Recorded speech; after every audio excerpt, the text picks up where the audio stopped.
You understand? So the Nigeria we're seeing today is because it's been left in the hands of nobody. So anybody comes in either as a president or a governor or as a senator and is doing whatever he likes, whatever he feels. There's no vision. There's no particular way that Nigerians are taught how to behave and how to lead. So these are the gaps that need to be bridged. But whether or not we have what it takes to do that, yes, we do. One, because we are human beings. Two, is because not only that we are human beings, we are Nigerians who are full of intellectual capacity to do things. We have proven it in different areas. Anything we put our mind in, we get it done. So the only problem is that we've not been able to put our mind in building Nigeria. And like I always said in the past, there's a difference between politics and nation building. We must go back to true nation building, because when we want to build Nigeria truly as a people, it involves every Nigerian. Every one of us, becomes important. And we cannot leave each other. And that's where unity can come in. Knowing that if we are going to build a nation that will work, then I need others. I need people from other ethnic groups, because that is how we can collectively put the resources we have together to build for ourselves the nation and society we can all be proud of.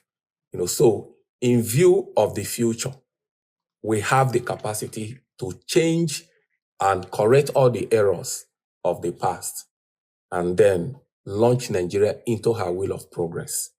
When I look at the young people today, I realize there are people who can question things that are not working, but even as young as they are, and with everything they have in their head, they need a leader. They need people to help them, repurpose their minds to building. Because building, when you talk about building, it's usually technical. It goes beyond knowledge. It has to do with experience. It has to do with humility. It has to do with having the details so that there won't be crack and there won't be any wrong in the long run. Because when once the building is erected and the foundation is wrong or anything is wrong, if it cracks, it becomes more difficult to maintain. So we as young people, with all the understanding we have now, must come to terms, with humility, looking at ourselves, picking up the ideas of what we think are better than what we have. Then as we pull them together, you find out that we are going to build something very formidable, that will stand the test of time. Yeah, that is it. Mm-hmm. Okay. Thank you. Well, you have highlighted those things,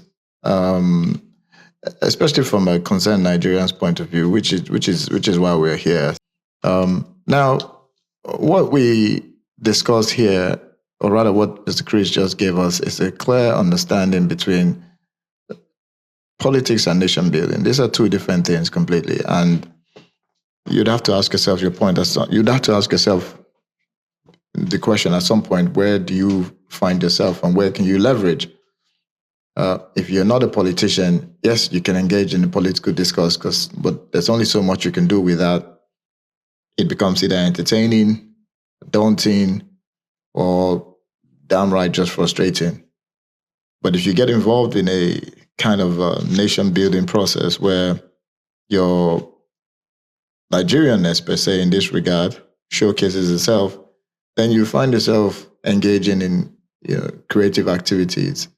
You find yourself putting forward your national identity first and trying to curb that and push that as a forerunner for your discourse.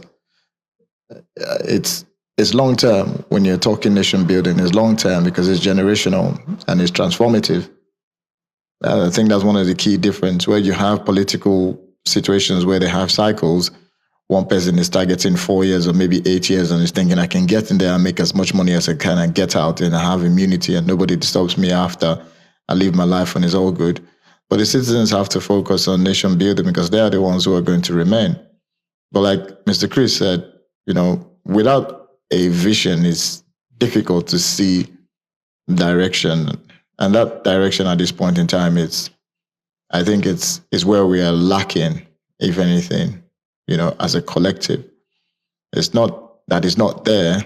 We're just not maybe promoting it enough.